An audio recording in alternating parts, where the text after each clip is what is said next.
Ini saya baru pertama kali ya ikut ini, istri yang paling sering. Dan alhamdulillah sejujurnya pertama saya itu sering ngelihat istri selalu ngelihat Ustadz ikut ceramahnya, ngelihat di HP, sampai saya selalu sering punya rasa cemburu. Wah, kenapa kok selalu Ustadz Hanan gitu. Sampai pada akhirnya saya ikut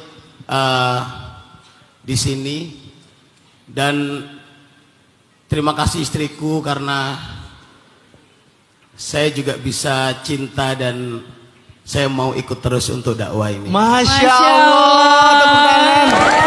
Ini yang disampaikan sama Ustadz ini benar-benar bukan saya ngelihat yang kayak gimana, cuma ini yang terjadi sekarang pada diri saya.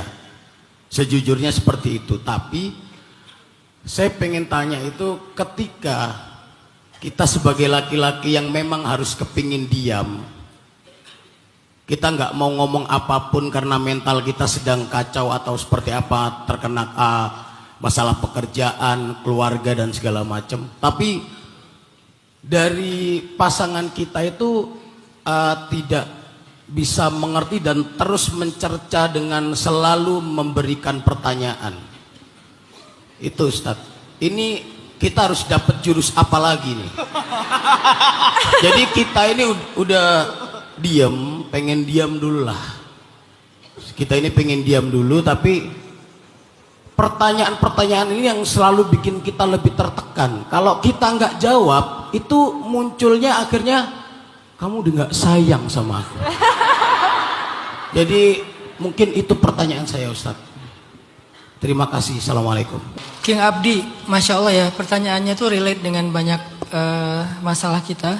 Saya juga pernah ada di titik itu. Karena semua rumah tangga pasti pernah ngalamin kan, kayak gitu-gitu kan. Walaupun masalahnya beda-beda. Menurut saya Bang King Abdi, kita perlu mempelajari dan memahami love language-nya pasangan kita masing-masing. Cewek itu kalau ngomong, kadang bukan minta direspon verbalnya, tapi pengen diperhatikan. Makanya cewek itu seringkali membicarakan sesuatu yang kebalikannya. Pergi kamu, itu artinya jangan pergi. Kalau disuruh pergi itu artinya jangan pergi. Kalau disuruh kalau dia bilang kamu jahat, itu artinya kamu baik banget gitu. Jadi mereka suka mengatakan sesuatu yang kebalikan. Makanya kita harus paham love language-nya dia. Intinya kita paham bahasa cinta dia itu apa. Karena nggak semua yang dia ungkapkan itu adalah tentang pengen direspon dengan cara yang sama. Dia hanya pengen dimengerti dan diperhatikan. Jadi King Abdi mungkin perlu tahu love language-nya istri itu apa. Sehingga coba perlakukan dia dengan cara yang dia harapkan. Siapa tahu love language-nya juga physical touch, atau quality time, atau act of service, atau apalagi word of affirmation. Kalau word of affirmation mungkin lebih banyak disampaikan kata-kata cinta atau apa, kalimat-kalimat yang menyanjung dan seterusnya. Karena Sayyidah Aisyah itu word of affirmation, makanya Nabi suka mengatakan kata-kata yang indah tentang Aisyah, sementara istrinya yang lain beda. Makanya kita jarang mendengar kata-kata indah tentang istrinya yang lain. Karena mereka beda-beda, ada yang quality time, yang penting ada Nabi di situ.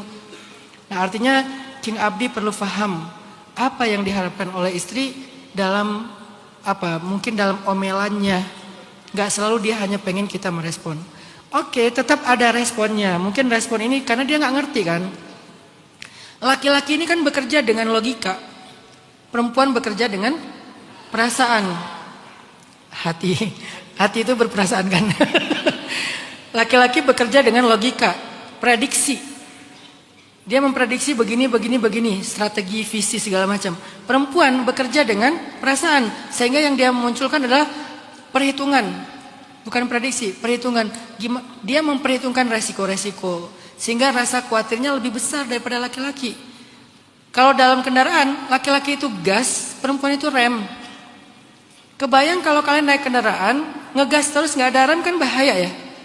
Tapi ngerem terus nggak ngegas ya nggak sampai kemana-mana kan. Jadi gimana kita mengkondisikan kapan ngegas, kapan ngerem dan seterusnya. Ngerem juga kan nggak bisa ngerem ngedadak gitu ya. Nanti semua orang maju ke depan. Jadi ngeremnya juga pelan, ngegasnya juga jangan langsung, kalau nggak kejambak ke belakang dan seterusnya. Disitulah filosofi kehidupan. Artinya kadang-kadang memang omongan istri itu perlu didengar sebagai rem dalam kehidupan kita. Saya beberapa kali tersandung gara-gara saya nggak terlalu memperhatikan omongan istri saya, terutama dalam urusan bisnis. Kadang-kadang laki-laki itu dengan egonya ngerasa lebih ngerti bisnis daripada perempuan. Mungkin perempuan nggak tahu bisnis, tapi dia mengerti sekali tentang resiko-resiko. Kita tahu strategi, kita tahu tentang bagaimana ngebangun usaha, tapi kita tidak terlalu baik dalam mempertimbangkan resiko. Dan emang itu fitrah laki-laki.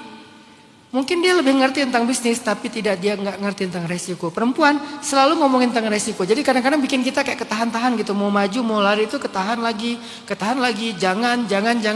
Tapi beberapa kali saya membuktikan, ternyata gara-gara saya nggak pakai rem, beberapa kali saya terperosok ke selokan. Dengan angka yang nggak kecil juga bagi saya. Kenapa? Saya nggak dengar pertimbangan-pertimbangan istri. Jadi ada kalanya emang kita perlu dengar, ada kalanya kita perlu merespon untuk memahamkan dia. Ada kalanya, kadang-kadang kita hanya merespon untuk membuat dia merasa diperhatikan dan dimengerti. Itulah perempuan.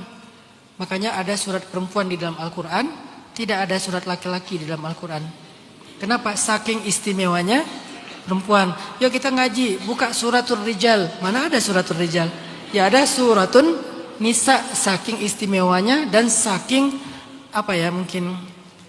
misteriusnya perempuan.